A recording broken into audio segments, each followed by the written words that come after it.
Tetanus का मर्ज part second. Tetanus एक infective मर्ज है, यानी कि ये एक पैथोजन जिसे हम क्लस्ट्रीडियम टेटनाई बोलते हैं, जो कि rod shape gram positive anaerobic bacteria है। लेकिन दूसरे ये कंटेजियस या इन्फेक्शियस डिजीज नहीं है, इन्फेक्टिव है लेकिन इन्फेक्शियस नहीं है, यानी एक पर्सन से दूसरे पर्सन को नहीं ये लगती। ये जरासीम फैलते हैं तो सिर्फ वुंड्स के थ्रू फैलते हैं, यानी आपके जल्द के थ्रू जिस्म में दाखिल होते हैं।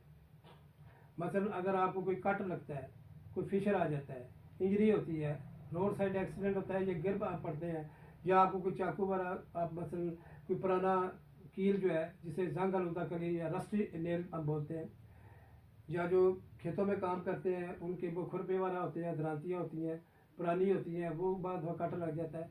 तो ये सॉइल में, मट्टी में, और इसके बाद ये दूसरे मेडिकल जो इंस्टीट्यूशन होते हैं, खासकर जहाँ पर ऑपरेशन वगैरह होते हैं, सर्जिकल यूनिट्स होते हैं, वहाँ इसके चांसेस ज़्यादा होते हैं।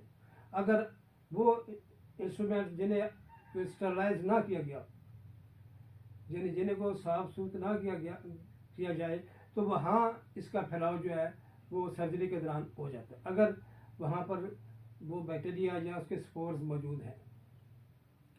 यानी कि ये चीज़ वाज़ेह है कि ये आपको एक पर्सन से दूसरे पर्सन को नहीं लगती, जिस तरह की दूसरे इन्फेक्शन डिजीज़ होती हैं, काकड़ा है, मिज़ल है, मतलब नज़ला ज़ुकाम है, या नमोनिया वाला है, तो ये उस किस्म का मर्ज़ नहीं है। लेकिन एक बात है कि ये बहुत ही भयानक और फैटल किस्म का मर्ज़ है।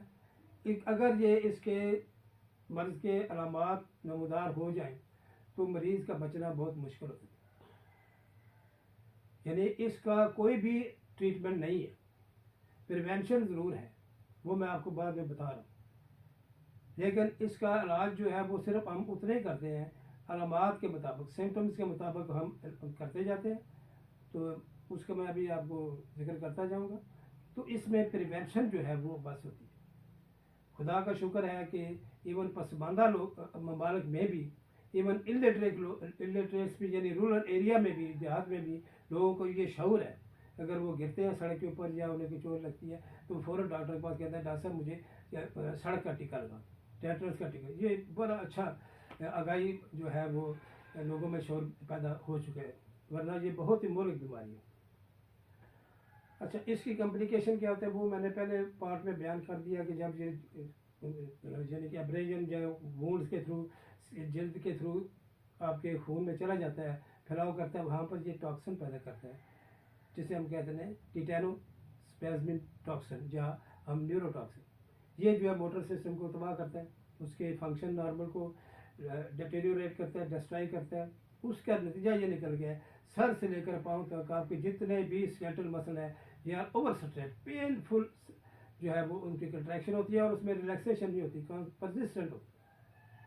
वो इसको हम कहते हैं बोन ब्रेकिंग और मसल रप्चरिंग कंट्रैक्शन, स्पैज्म। इसके कॉम्प्लिकेशन होती है बीमारी की। सबसे पहले तो है जो आपका रेस्पिरेटरी ट्रैक्ट है, यानी आपका जो है वो लेरिंक्स से ट्रेकिया, ब्रांकियोल, ब्रांकस ब्रांकियोल्स, और इसके बाद टर्मिनल आपके ब्रांकियोल्स, और इसके बाद आपकी वो एयर सैक्स आ जाती हैं, एल्वियोलाई। उसमें जितने भी मसल्स होते हैं दे वो आपके जो जितना सिस्टम है आपको सांस की नालियाँ वो बिल्कुल तंग हो जाती हैं।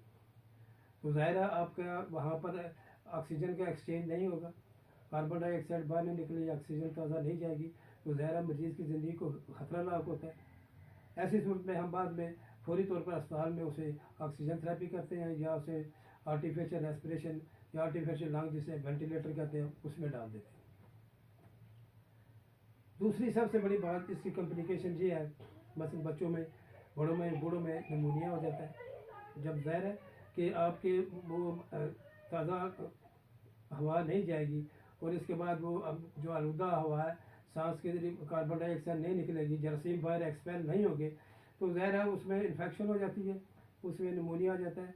अच्छा, इसके बाद ये होता है इसमें कि जो आपकी पल्मोनरी आर्टरीज हैं उनमें थ्रोम्बोसिस हो जाता है। ये बहुत ही ख़तरनाक प्रोसेस है और अलार्मिंग चीज़ आ जाती है। थ्रोम्बोसिस हो जाएगा तो ज़हर आपके लंग्स में इन्फेक्शन हो जाएगी, लंग्स डेड होना शुरू हो जाएगा, फंक्शनलेस होने शुरू हो जाएंगे।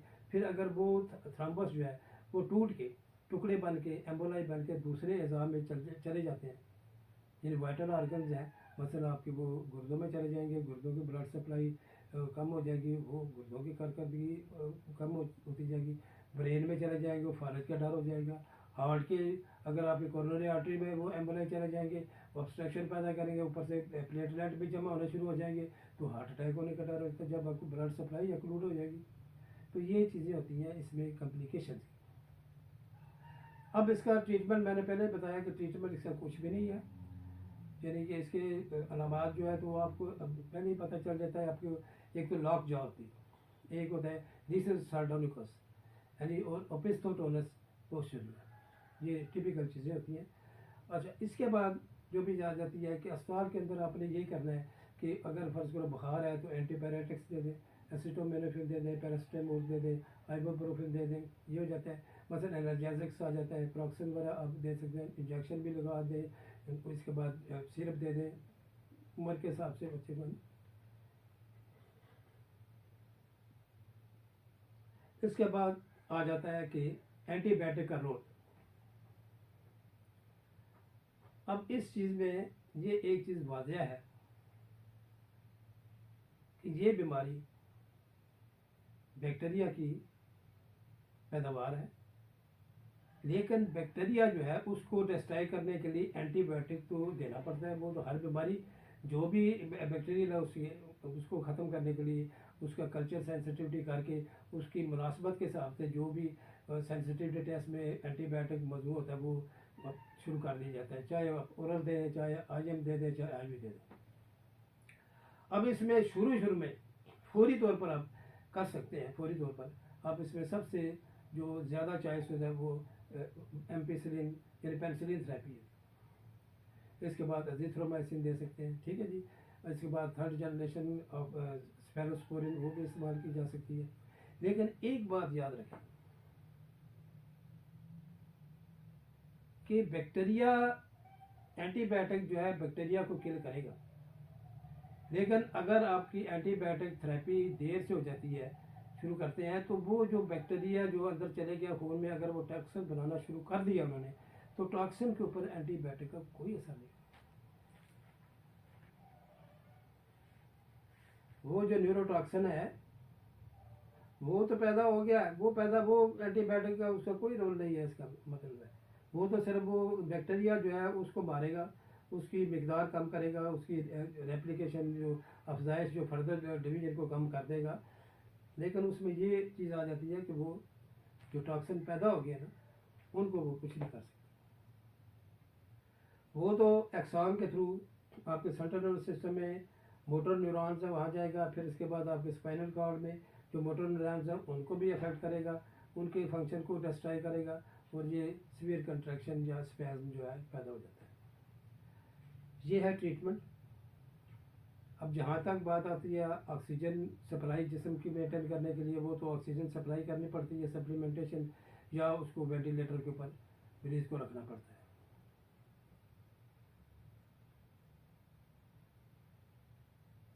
इसके बाद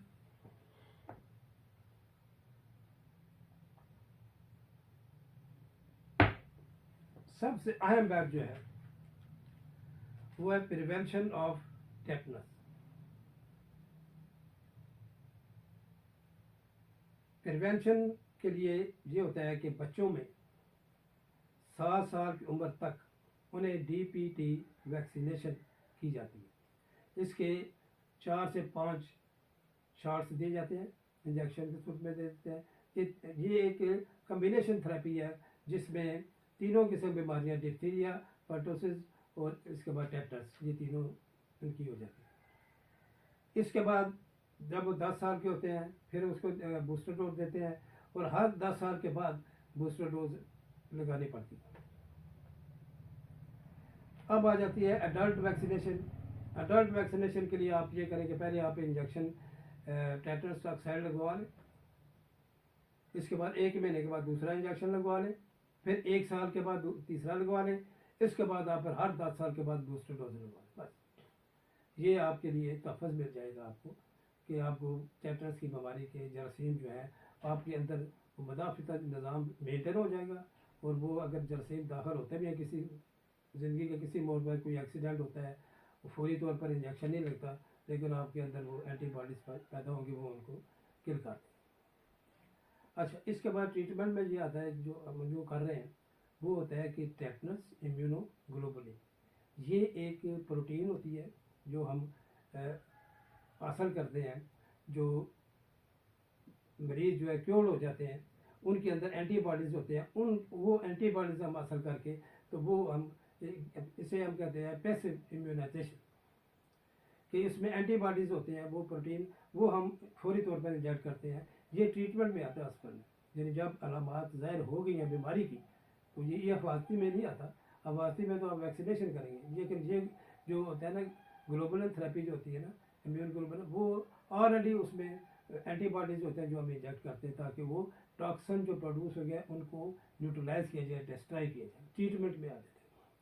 हमारे पास अब यही एक ट्रीटमेंट है।